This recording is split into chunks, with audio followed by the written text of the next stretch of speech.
예, 너무 반갑습니다. 이렇게 어, 뭐 완벽하진 않지만 이렇게 성도님들이 다 나오셔가지고 같이 예배도 보고 드리고 또 말씀도 같이 나눌 수 있어서 너무 감사를 드립니다. 오늘은 이제 당신은 유일한 사람이라는 제목으로 말씀을 준비를 했는데요. 우리 마태복음 5장 13절에서 16절 한번 보도록 하겠습니다.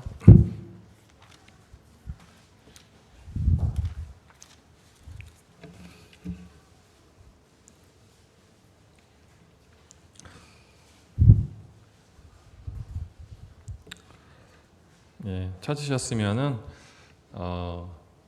형제님들이 먼저 한 절 읽고요. 자매님들이 다음 절 읽고 13절부터 16절입니다. 같이 교도로 읽도록 하겠습니다. 시작. 너희는 세상의 소금이니 소금이 만일 그 맛을 잃으면 무엇으로 짜게 하리요?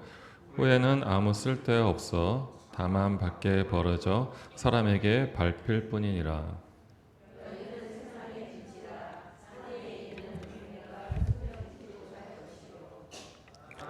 등불을 켜서 말 아래에 두지 아니하고 등경 위에 두나니 이러므로 집안 모든 사람에게 비치느니라.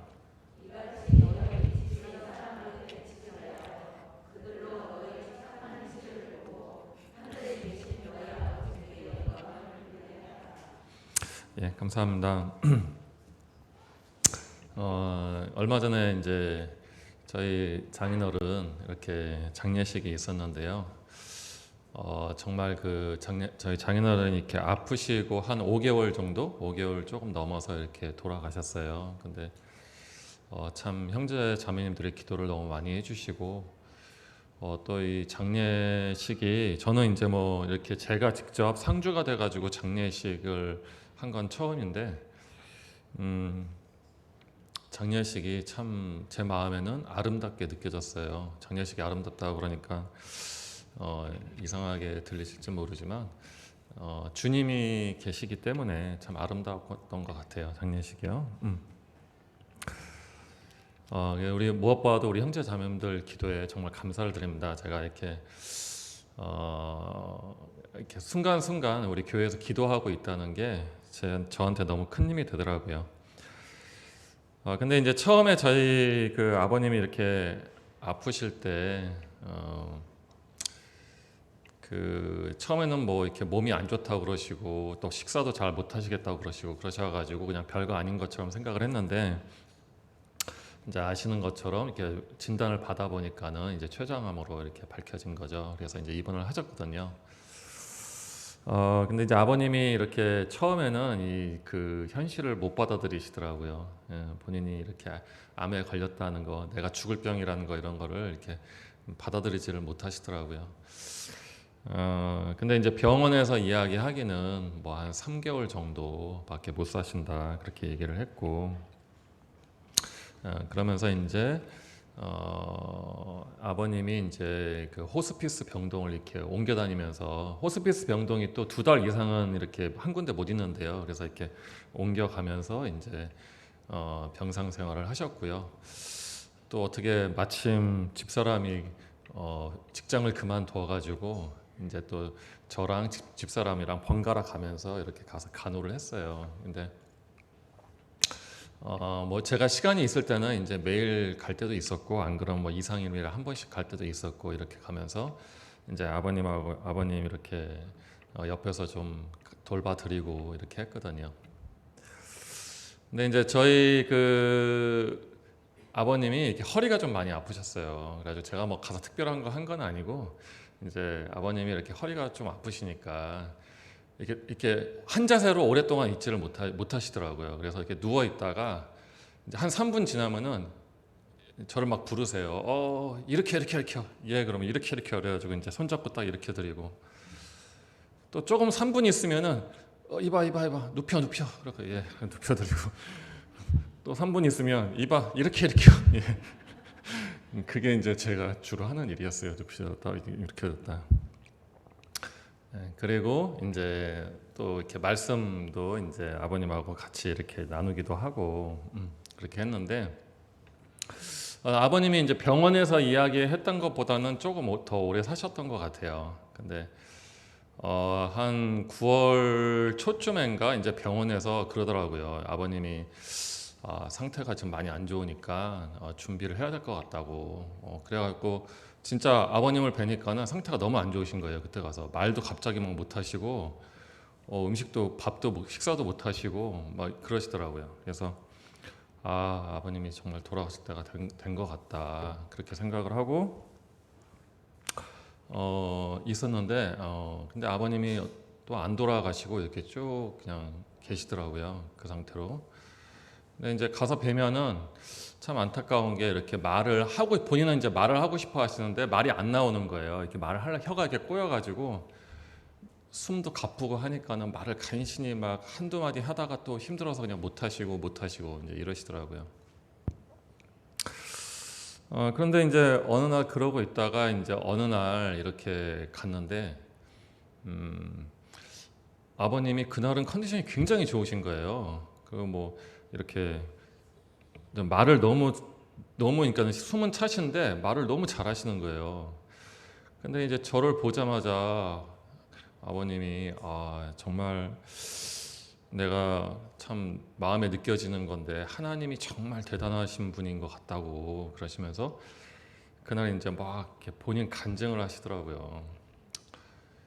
근데 제가 이제 아버님이랑 이렇게 교제를 하면은 아버님 우리 예수님이 십자가에서 돌아가신 거 아시죠? 그러면 알지 이렇게 얘기하시고 근데 이제 아버님이 이렇게 스스로 자기 간증을 저한테 막 하신 적은 없으셨거든요. 근데 그날은 막 아버님께서 예수님 어떠시고 하나님이 어떠시고 막 간증을 하시는데 제가 그걸 듣다가 이제 너무 이렇게 얘기하시는 게 너무 귀해가지고 녹음을 좀 해야겠다 그 생각이 들더라고요. 그래서 아버님 잠깐만요 그러고 이제 녹음을 했어요. 녹음을 했는데 이제 다시 아버님이 거의 중요한 얘기는 다 하셨고 이제 제가 말을 조금 시켜가지고 짧게 그냥 녹음을 좀 했어요.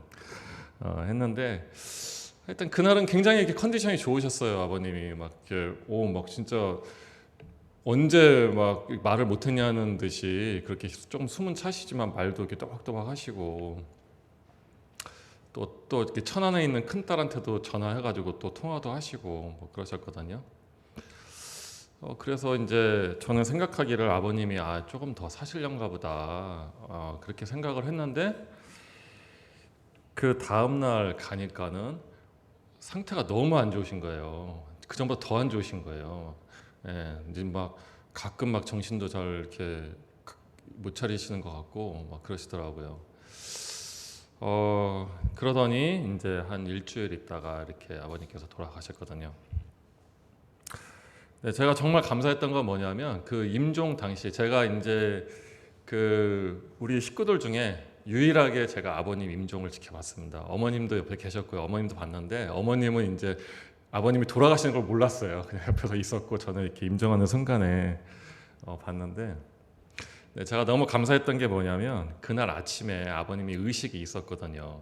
그리고 제가 가니까 이렇게 아시고 그랬는데 어머님이 아버님 손을 잡고 이렇게 살아온 얘기를 쭉 하시더라고요. 아버님한테. 그러면서 어머님이 내가 당신한테 너무 미안한 게 많았다고 용서하라고 막 이런 말씀을 하시는데 아버님이 이렇게 어머님 얼굴을 쳐다보면서 말은 안 나오고 근데 한 10분 동안을 계속 어머님을 이렇게 바라보고 계시는 거예요. 어머님은 또 계속 얘기를 하시고 그러고 나서 한 10분 있다가 서서히 이렇게 아버님이 의식이 이제 말초신경부터 조금씩 이렇게 의식이 신경이 떨어지고 의식이 이렇게 없어지는 게 조금씩 보이더라고요. 그러더니 한 몇 시간 있다가 이제 거의 간호사가 오더니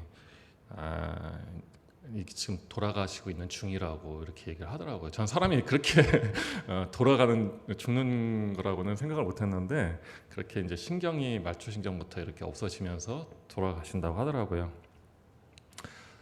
아버님 이렇게 보니까 숨이 이제 이렇게 호흡이 점점 하는 게 안 보이고 좀 있으니까 여기 이제 그 목 있잖아요. 목만 이렇게 살짝 살짝 움직이시더니 그 좀 있으니까 그것도 안 보이고 이제 여기만 맥박만 이렇게 한 번, 두 번 뛰시더니 그것도 안 보이더라고요. 그래서 제가 돌아가신 건가? 그리고 이제 봤더니 돌아가신 거더라고요. 그게 그렇게 하고 이제 돌아가신 거예요. 그래서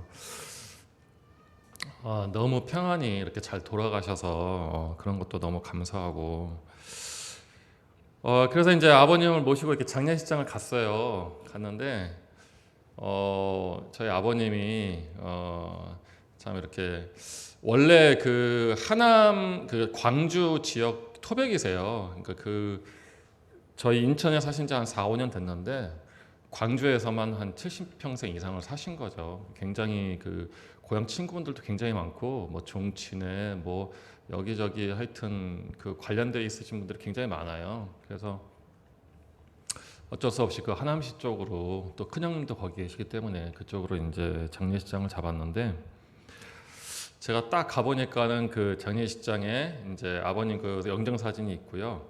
다행히 거기다가 이렇게 성도 이렇게 해놓으셨더라고요. 그래서 이제 그 참 감사했어요. 제가 말도 안 했는데 이렇게 해놓으셔가지고 감사했는데 좀 황당했던 게 그 밑에다가 그 제사상 있죠. 제사상을 쫙 펼쳐놓은 거예요. 아주 제가 이제 너무 황당하더라고요. 그래서 큰형님한테 이제 갔죠. 가서 형님 이거 안 됩니다. 제사상 하면 안 됩니다. 아버님 예수님 믿고 돌아가셨는데 제사상 하면 안 됩니다. 그랬더니 야 돈 다 냈어. 응? 지금 말하면 어떡해. 그리고 여기 오시는 손님들은 다 제사 지내는 사람이야. 교회 다니는 사람 너네밖에 없어. 근데 그거 제사상 안 한다고 그러면 어떡해. 여기 묻는 손님들 어떻게 하라고. 너희들 마음대로 이렇게 하려고 그러면 어떡하냐 그러시더라고요. 그래서 참 그때 하나님이 이렇게 지혜를 주신 것 같아요. 그래서 그게 아니고 아버님이 예수님을 믿고 돌아가셨는데 여기서 제사상을 차려놓으면 아버님이 2년 전부터 제사도 안 하셨는데 제사상을 차려놓으면 아버님이 기뻐하시겠냐고 이제 그렇게 이제 말씀을 드렸는데 우리 형님이 이제 저한테 굉장히 고마워하고 계시더라고요. 그러니까 이제 제가 해드린 거는 뭐 이렇게 드렸다 눕혀 드렸다 이거밖에 한 게 없는데 제가 이제 자주 찾아뵙고 형님은 이제 집이 머니까 자주 못 오셨거든요. 근데 저는 이제 자주 찾아뵙고 그래도 이렇게 옆에서 돌봐드리고 이러니까 어쩌다 한 번씩 전화 와가지고 술 한잔 드시고 저한테 전화를 하시더라고요. 그래서 오서방 정말 고마워. 내가 나중에 이거는 꼭 갚을게. 그러시고 아닙니다. 이게 뭐 제가 옆에 있으니까 그냥 하는 거죠. 그러면 아니야 진짜 갚을게. 나 한번 봐야겠어요. 어떻게 갚으시는지. 근데 어쨌든 근데 이제 그러시고 그러더라고요. 근데 제가 이제 막 간곡히 부탁을 하니까 형님이 좀 마음이 약해지셨나 봐요. 그래가지고 그래 너희들이 수고 많이 했는데 내가 그거는 물을게. 근데 산에 가서는 내가 제사를 하겠다. 내가 제사상을 차리겠다. 산에 가서 그것까지 뭐라고 하지 마라. 그렇게 말씀을 하시더라고요. 그래서 저도 참 난감하긴 한데 제가 거기까지 막 못하게 할 수는 또 없더라고요. 그래서 그렇게 알았다고. 근데 이제 조건을 또 하나 딱 다시는 거예요. 뭐냐면은 제사상 안 차렸는데 그 옆에다가 술 주전자 하나만 놓자. 왜 거기 와서 또 제사 드는 사람들 서운하잖아. 술 한 잔씩 따라드리고 해야지. 막 그러시는 거예요. 그래서 제가 참 사실 좀 갈등이 되더라고요. 이거를 그렇게 하시라고 해야 되나 또 안 된다고 해야 되나 막 그러고 있는데 그 옆에서 그 어르신이 있어요. 집안 어르신이 그분이 딱 얘기를 하시는 거예요. 내가 여태까지 참고 있었는데 이건 반대야. 이건 난 싫다. 그러시는 거예요. 그래서 왜요? 그랬더니 제사상을 차리려면 제대로 격식을 갖춰서 해야지. 술잔이 뭐냐 술잔이. 그런 거 하려면 하지 마. 다 집어치워. 그래가지고 안 하게 됐어요. 그래가지고 이제 안 하고 이렇게 또 우리 정말 형님들 오셔가지고 너무 이렇게 집회 가져주시고 그 저희 그 계명의 아버님 있잖아요. 계명의 아빠가 굉장히 그 기독교에 대해서 반감이 많으시거든요. 근데 정말 이번에 그 집회 때 두 번 다 이렇게 오셔서 같이 말씀을 들으셨어요. 그리고 우리 교회에 대해서 너무너무 감사하고 미안하게 생각하고 계세요. 예, 김영희를 우리 교회에서 너무 잘 돌봐주고 계시다고 굉장히 고맙게 생각하고 계시고, 또 천안에 그 큰 처형이 계시는데 그 처형도 이렇게 와서 뒤에서 이제 들어오진 않고 뒤에서 말씀을 좀 들으셨거든요. 왔다 갔다 하시면서. 근데 나중에 그러시더라고요. 아, 내가 이번에 말씀을 듣는데 마음이 조금 움직이는 것 같아. 왜냐면 저희 그 처형이 옛날에 교회를 좀 다니셨거든요. 근데 그런 얘기를 하시고, 그래가지고 이제 또 저희 집사람은 이제 그 아버님 녹음했던 거 있잖아요. 한 1분 분량밖에 안 되는데 그게 이제 우리 집사람 또 너무 감사해가지고 막 거기 오신 손님들한테 막 들려준 거예요. 뭐 그 예수님 믿지도 않는 분한테 들어보라고 우리 아버님 목소리라고 그러면서 막 들려주고 하니까 그분들이 막 듣고 이제 막 다 감격을 하는 거예요. 아유, 아버님이 이러셨구나. 눈물을 흘리시고 막 어떤 분들은 참 그래, 우리 아버님이 이렇게 생시에는 복음을 못 전하셨는데 돌아가시고 나서 거기 녹음한 거에 아, 하나님은 정말 대단하셔 이 말 들어있는데 어쨌든 하나님을 이렇게 증거하신 것 같더라고요. 그리고 이제 하관식이죠. 하관식을 하러 이제 가게 됐어요. 그래서 이제 산에 가면은 그 제사상 이렇게 하기로 했잖아요. 그래가지고 이제 형님이 그 제사상 빨리 갖고 오라고 그랬는데 거기서 제사상을 준비를 안 했다는 거예요. 그래서 형님이 아니 왜 준비를 안 하냐고 다 신청해 놨는데, 그래서 알고 보니까 돈을 거기는 선불로 안 주면 안 해준대요. 돈을 선불로 안 줘서 안 해줬다는 거예요. 준비를 안 했다는 거예요. 그 형님이 이제 너무 어이가 없어가지고 차는 빨리 가야 되고, 그래서 어이가 없어서 이러고 있다가 저를 딱 보더니 참 어쩔 수가 없네 그러더니 그냥 기독교식으로 했으니까 네가 가서 산에 가서 기도해라. 그리고 마치자. 지금 예, 그리고 이제 갔어요. 가가지고 이제 이렇게 하관하고, 그리고 그 뭐죠, 그 장례 그 하시는 분 있잖아요. 장례 지도사인가 그분이 나와가지고 어떻게 할 거냐 그래서 기도한다고 그랬더니 이제 소개를 딱 해주고 이제 기도하고 마쳤어요. 그렇게 해가지고 그래가지고 결과적으로는 기도로 시작해서 기도로 다 마친 그런 장례식이 됐어요. 너무 감사하더라고요. 제가 왜 상황이 그렇게 됐나 봤더니 저는 사실 뭐 산에 갈 때 형님이 그렇게 완고하셔서 당연히 제사를 하겠구나 이렇게 생각을 했었거든요. 근데 생각을 해보니까 아버님이 천국을 가셨는데 하나님이 안 기뻐하시니까 하나님이 그걸 막으셨다는 마음이 들더라고요. 그러면서 이제 제가 이렇게 기도를 한 거예요. 근데 제가 이제 거기서 참 제 마음에 참 느껴진 게 많았어요. 그 뭐냐면은 그 산에 가니까는 한 3, 40명 정도 이상 되시는 분들이 이렇게 따라왔거든요. 따라왔는데 진짜 거기서 기도할 사람이 없더라고요. 거기서 제가 아니면 기도할 사람이 없는 거예요. 예를 들어서 거기서 우리 그 예수님 믿으니까 예수님 믿는 사람 이렇게 기도하고 끝내자 해도 기도하고 마칠 사람이 없는 거예요. 제가 너무 감사하더라고요.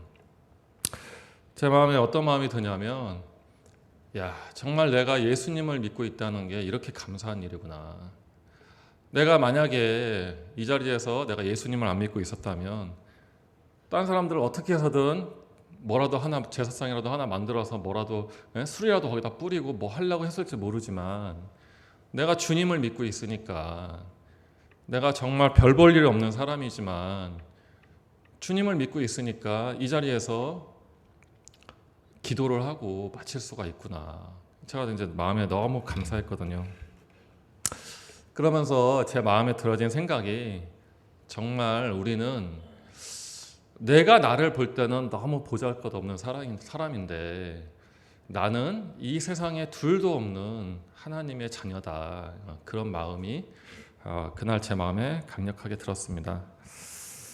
그래서 오늘 이제 제가 좀 간증을 준비했고요. 간증을 했고 오늘 이렇게 말씀은 당신은 유일한 사람이라는 말씀을 잠깐 준비를 했습니다.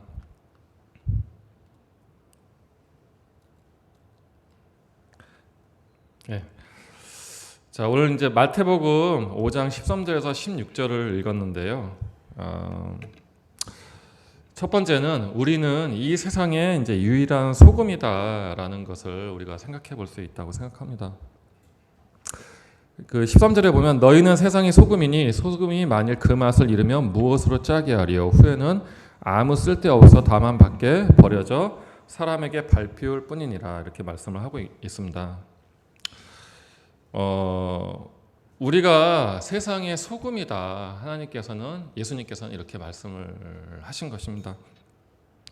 소금은 우리가 잘 아시는 것처럼 어떤 음식이 있을 때 음식에 소금이 안 들어가면 그 맛이 없죠. 그래서 맛을 내려면 소금이 들어가야 되는데 바로 이제 우리가 이 세상에서 맛을 내는 그런 소금 같은 존재라는 것입니다.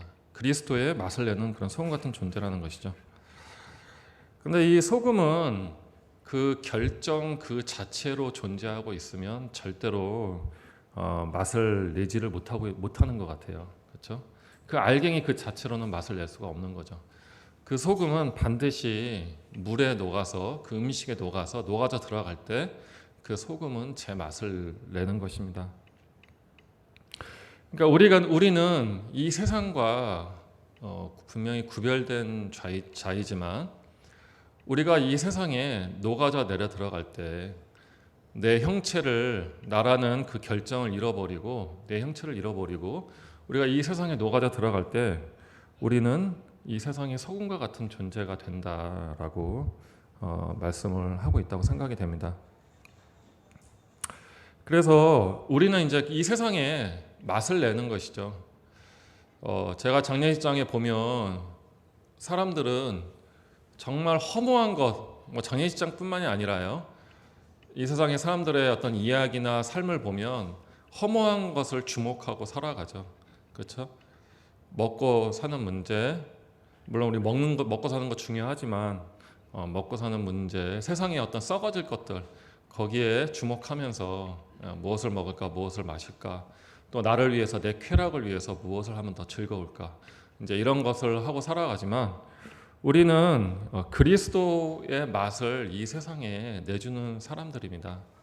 그래서 예수님의 사랑을 이 세상에 느끼게 하고 또 예수님 하나님의 거룩함을 이 세상에 느끼게 하는 그런 이 세상의 소금과 같은 그런 존재라는 것이죠.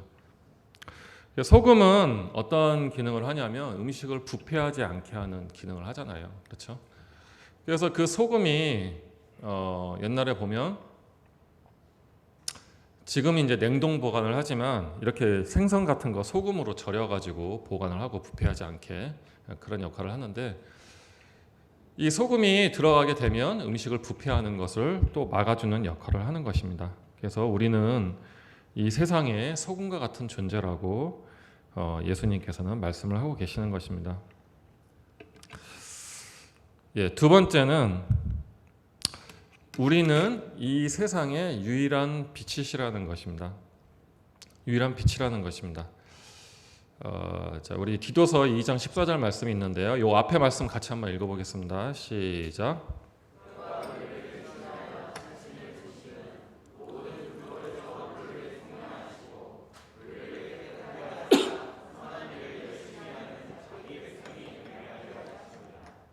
이렇게 말씀을 하고 있는데요. 너희는 세상의 빛이라 산 위에 있는 동네가 숨기지 못할 것이요 이렇게 말씀을 하고 있습니다. 여러분 우리의 빛은 누구신가요? 우리의 빛, 우리 그리스도의 빛은 예수님이시죠. 그런데 이 세상의 빛은 누군가요? 이 세상의 빛은 바로 우리입니다. 우리가 이 세상의 빛이라는 것입니다. 우리는 빛 대신 예수 그리스도를 보고 우리는 그 빛을 따라갑니다. 그렇죠? 그런데 예수님은 뭐라고 말씀하고 계시냐면 이 세상은 예수님을 모르죠. 그렇죠? 근데 이 세상의 빛이 바로 우리라는 것입니다. 그러니까 이 세상이 따라가야 할 대상이 누구냐면 바로 우리라는 것이죠. 자, 빛은 어떤 역할을 하냐면요. 그 어두운 곳을 밝혀주는 역할을 합니다. 그래서 그 어두운 곳에 있는 더러운 것을 제거할 수 있게 해주죠. 제가 이제 우리 집에 이렇게 청소를 저는 거의 안 하고 집사람이 거의 하는데요. 예. 근데 저도 가끔 할 때가 있어요. 어디를 하냐면 이렇게 좀 잘 안 보이는 데 있잖아요. 책상 밑이라든가 또 침대 밑에 같은데 이런 데를 보면 오랫동안 거기에 먼지가 있는지 잘 몰랐는데 빛을 비추면 거기에 있는 먼지들이 드러나더라고요. 거기에 먼지가 많이 있는 게 보이더라고요. 예. 그래서 이 빛은 우리의 어두운 곳을, 사람들의 어두운 곳을 들춰주는 그런 역할을 합니다. 두 번째는 뭐냐면 빛은 사람들이 어디로 가야 할지를 알려줄 수 있는 그런 역할을 해주는 거죠. 그러니까 우리가 어떤 길을 갈 때 빛이 없으면 어디로 가야 할지를 모르잖아요. 근데 그 빛이 있으면 우리가 어디로 가야 할지 그 길을 찾아서 갈 수가 있다는 것이죠. 예. 우리가 예수님이 빛이신 이유는 그분은 생명의 빛이신데 우리가 영생을 살아가는 삶, 그리고 우리가 진리의 길을 갈 수 있는 그 길을, 빛을 예수님이 비춰주고 계시다는 것이죠. 근데 우리 또한 이 세상에 마찬가지라는 것입니다. 우리 또한 이 세상에 빛의 역할을 하고 있다는 것입니다. 여러분, 세상 사람들이 요즘에는 이제 그런 말을 하더라고요. 옛날에는 교회가 세상을 걱정했는데 요즘에는 세상이 교회를 걱정하고 있다. 이런 말을 종종 하시는 분들이 있더라고요. 근데 그게 무슨 얘기냐면 요즘 이제 교회들이 그만큼 뭡니까 타락을 많이 했다, 그런 얘기를 하고 있는 거잖아요. 근데 이 세상도 이 세상에 보면 세상 사람들이 교회 욕을 많이 합니다. 근데 그들이 교회 욕을 하는 그 이유 중에 한 가지가 뭐냐면 이 교회의 예수님을 믿는 사람들 속에서 진짜 거룩함을 보고 싶은 것이거든요. 진짜 예수님을 믿는 사람들을 통해서 이 세상이 어둡기 때문에 정말 거룩하고 의로운 것, 깨끗한 것을 그들은 이제 보고 싶어 하거든요. 그래서 뉴스라든가 이런 걸 보면 어떤가요? 어떤 사람이 어떤 선행을 베풀었다 그러면 그런 게 굉장히 크게 보도가 되잖아요. 그렇죠? 그런 이유는 뭐냐면 이 세상 사람들도 그런 걸 보고 싶어 한다는 것입니다. 진짜 의롭고 깨끗한 것을 보고 싶어 한다는 것이죠. 그래서 예수님은 우리에게 바로 이 세상의 빛의 역할을 우리에게 맡기셨다는 것입니다. 그들이 보고 따라올 수 있는 그런 세상의 빛으로 우리를 삼으셨다는 것입니다. 여기 16절에 보면 뭐라고 나와 있냐면 너희 빛이 사람 앞에 비치게 하여 그들로 너희 착한 행실을 보고 하늘에 계신 너희 아버지께 영광을 돌리게 하라. 그러니까 하나님께서 우리를 세상의 빛으로 삼으신 궁극적인 목적은 뭐냐면 바로 우리 가운데 있는 그 그리스도의 빛을 세상 사람들이 봤을 때 그 빛을 통하여서 그들로 하나님께 영광을 돌리게 하고자 함이라는 것입니다. 그들로 하나님을 알게 하고자 함이라는 것이죠. 그것이 바로 예수님께서 우리를 세상의 빛이라고 말씀하시는 그 이유인 것입니다. 자, 15절에 보면 뭐라고 나와 있냐면요. 그 사람이 등불을 켜서 말 아래 두지 아니하고 등경 위에 두나니 이렇게 말씀을 하고 있죠. 제가 이제 예전에 이렇게 가끔 이번에 장례식 때도 마찬가지고요. 예전에 가끔 보면은 사실 저는 잘한 게 없는데 누군가 저를 칭찬할 때가 있더라고요. 네, 죄송합니다. 네, 근데 뭐 그런 경험이 있으실 거라고 생각해요, 형제 자매님들도. 근데 그때는 굉장히 쑥스러웠어요. 그리고 난 뭐 별거 한 게 없는데 막 이러고 겸손한 어떤 모습을 가지려고 굉장히 노력을 했는데 제가 이번에 이제 무슨 마음이 드냐면 그리스도인을 빛으로 드러내시는 것은 하나님이시구나.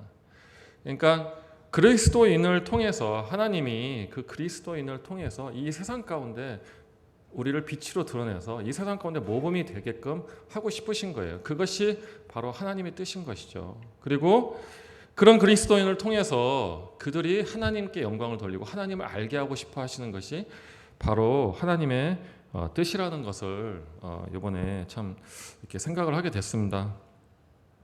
그래서 우리를 드러내는 분도 하나님이시라는 것이죠.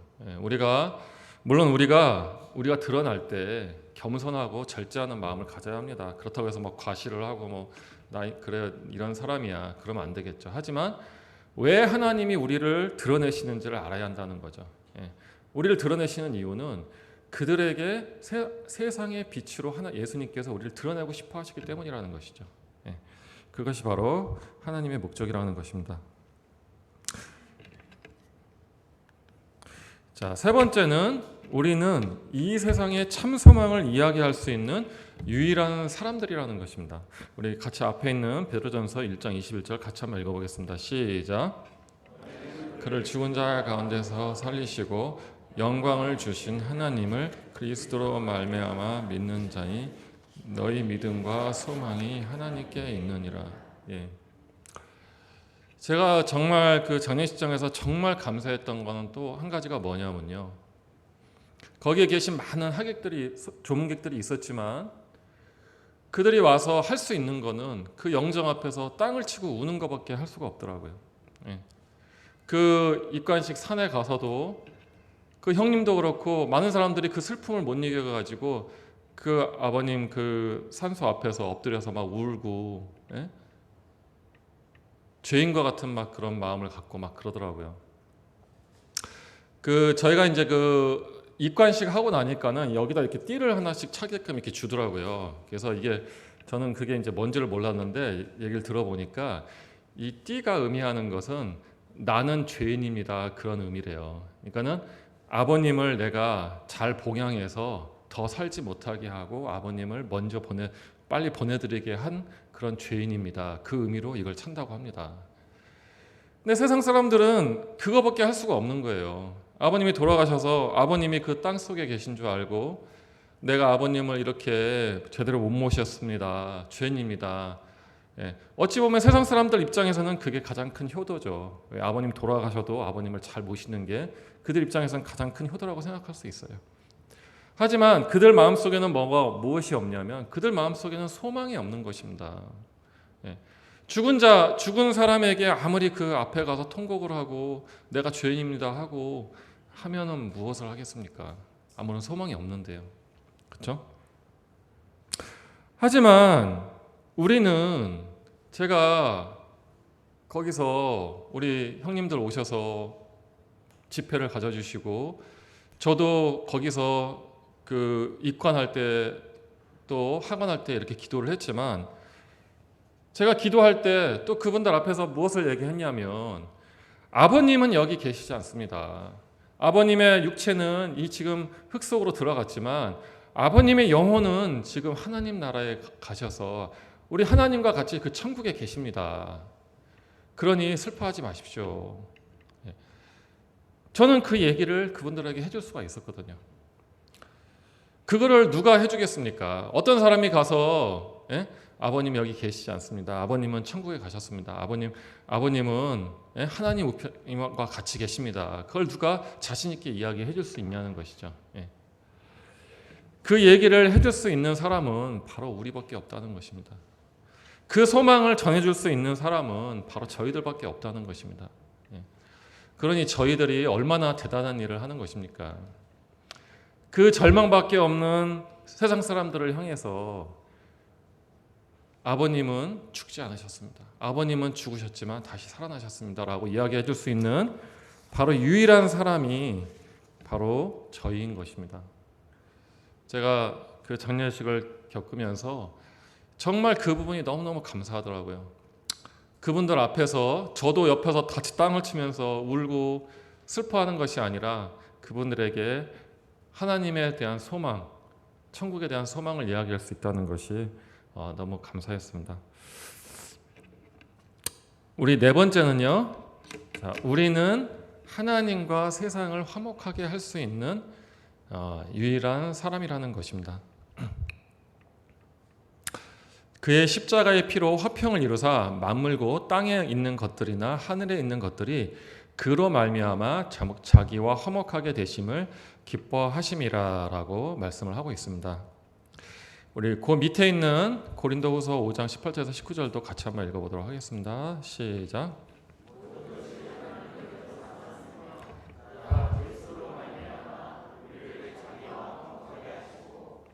우리에게 화목하게 하는 직분을 주셨으니 곧 하나님께서 그리스도 안에 계시사 세상을 자기와 화목하게 하시며 죄를 그들에게 돌리지 아니하시고 화목하게 하는 말씀을 우리에게 부탁하셨느니라. 예. 정말 하나님께서 우리에게 주신 그 임무 중에 정말 큰 임무가 무엇이냐면 바로 이 세상과 하나님을 화목하게 하는 임무를 우리에게 주셨다는 것입니다. 어떻게 이 세상이 하나님과 화목할 수 있겠습니까? 바로 그것은 그리스도의 복음이 이 세상을 하나님과 화목하게 할 수 있는 것입니다. 예.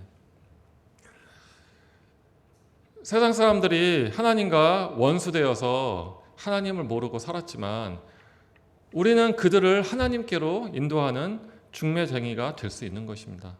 그렇죠? 예. 우리가 그 장례식이 있으니까 자연스럽게 정말 뭐 복음을 전하려고 전하는 게 아니라 자연스럽게 아버님 얘기하고 또 오셔서 말씀 전해주시고 이러면서 자연스럽게 복음을 전하게 되더라고요. 우리가 그 역할을 하는 것입니다. 우리가 그분들에게 다른 걸 전해주는 게 아니고요. 그분들에게 뭐 위로하면서 맛있는 걸 사주고 그분들 어디 좋은 데로 데려가는 게 아니라 우리가 그들이 하나님과 화목할 수 있는 길을 우리가 그들에게 제시해 주는 것, 그것이 바로 하나님께서 우리에게 맡기신 임무라고 말씀을 드릴 수가 있는 것입니다. 요한복음 20장 23절에 보면요, 너희가 누구의 죄든지 사하면 사하여질 것이요 누구의 죄든지 그대로 두면 그대로 있으리라 하시니라, 그렇게 말씀을 하고 있거든요. 저희가 어떻게 저희가 죄를 사하는 게 아니죠, 그렇죠? 저희가 그분들이 죄가 많은데 당신 죄를 제가 사해 주겠습니다 이렇게 얘기할 수 있는 게 아니죠. 예수님께서 우리의 죄를 위해서 십자가에서 돌아가신 것이죠. 하지만 우리는 그 사실을 그분들에게 전해줄 수 있다는 것입니다. 예.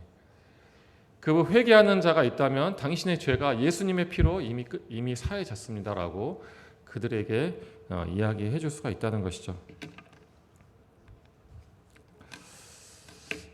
베드로전서 2장 9절에 보면요, 어떤 말씀이 있냐면요, 그러나 너희는 택하신 족속이요 왕 같은 제사장들이여 거룩한 나라여 그의 소유가 된 백성이니 이는 너희를 어두운 데서 불러내어 그의 기이한 빛에 들어가게 하신 이의 아름다운 덕을 선포하게 하려 하심이라 라고 말씀을 하고 있습니다.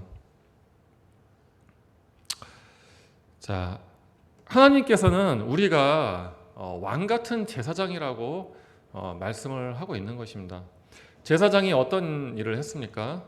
보면은 구약 시대에 죄가 있는 사람들, 죄가 있는 백성들을 위해서 제사장이 양이나 염소를 잡아서 그들 대신해서 제사를 드려줬죠.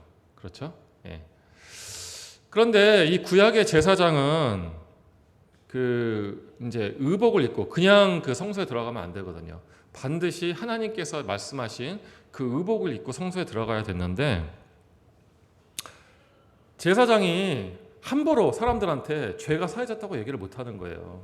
예, 선포할 수가 없는 거예요. 예.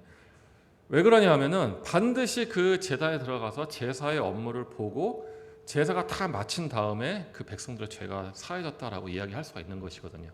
예. 그 전에는 이야기를 할 수가 없는 것이죠. 그런데 그 제사장 옷에는 무엇이 있냐면 그 옷 밑에 보면은 석류와 그다음에 금방울이 이렇게 달려 있습니다. 석류 하나, 금방울 하나 이런 식으로 이렇게 달려 있는데요. 그게 무엇이냐면 이제 제사장이 그 성소 안에 들어가서 이렇게 제사를 드릴 때 움직일 때마다 소리가 나는 거예요. 그 금방울에서 딸랑딸랑 딸랑딸랑.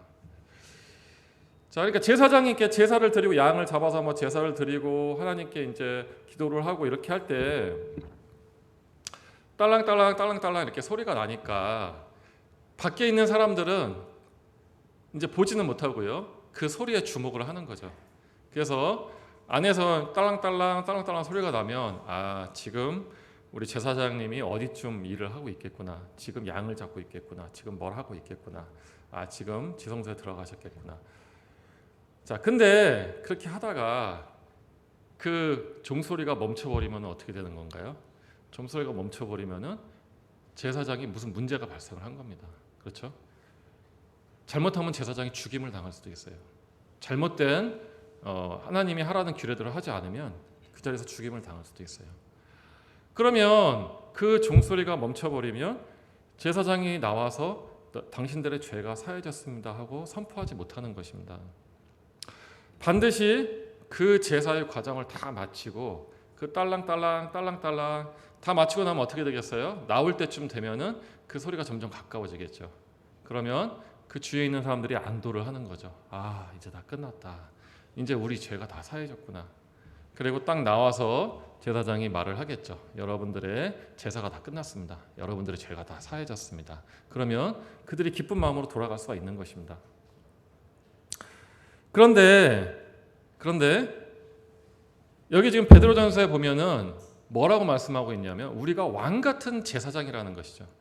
구약 시대에 하나님께서 한 번도 그 제사장들을 향해서 왕 같은 제사장이라고 하신 적이 없습니다.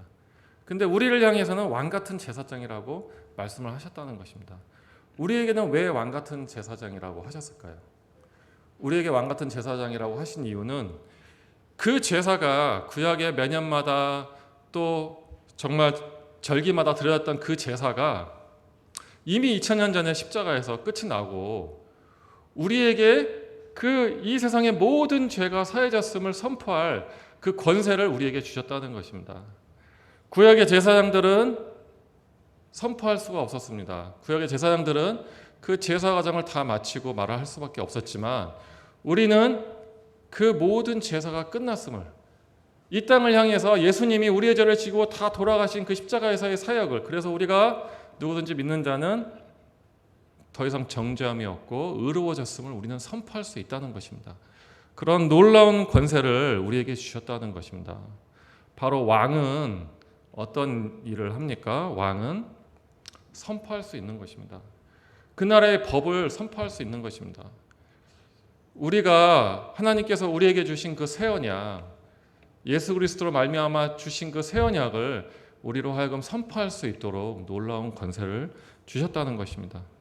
그로 말미암아 우리와 하나님 사이를 화목하게 하셨다는 것입니다. 이렇게 오늘 당신은 유일한 사람이라는 제목으로 우리에게 주신 하나님께서 우리에게 부여하신 그 놀라운 직분을 네 가지를 저희가 알아봤습니다. 저는 사실 이렇게 참 제 나름대로 이렇게 열등감도 좀 많은 사람이고요. 뭔가 부족한 게 많다고 생각하는 사람인데, 제가 이번 그 아버님 장례식을 겪으면서 정말 하나님이 저에게 주신 이 권세, 하나님이 저에게 주신 이 능력은 정말 대단한 것이구나. 정말 이 세상에 누구도 가질 수 없는 놀라운 그 권세와 능력을 하나님은 그리스도인인 하나님의 자녀인 나에게 주셨구나. 그 생각을 하게 되면서 정말 감사했습니다. 우리 마지막으로 베드로전서 3장 15절 16절 한번 찾아보도록 하겠습니다.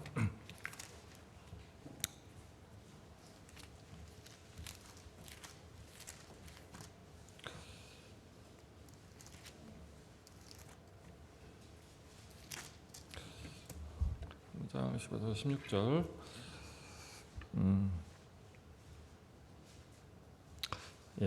찾으셨으면은 같이 읽어보고 마치도록 하겠습니다. 시작. 너희 마음에 그리스도를 주로 삼아 거룩하게 하고 너희 속에 있는 소망에 관한 이유를 묻는 자에게는 대답할 것을 항상 준비하되 온유와 두려움으로 하고 선한 양심을 가지라. 이는 그리스도 안에 있는 너희 선행을 욕하는 자들로 그 비방하는 일에 부끄러움을 당하게 하려 함이라. 우리가 이제 그리스도인으로서 가끔 속이 상할 때가 있죠.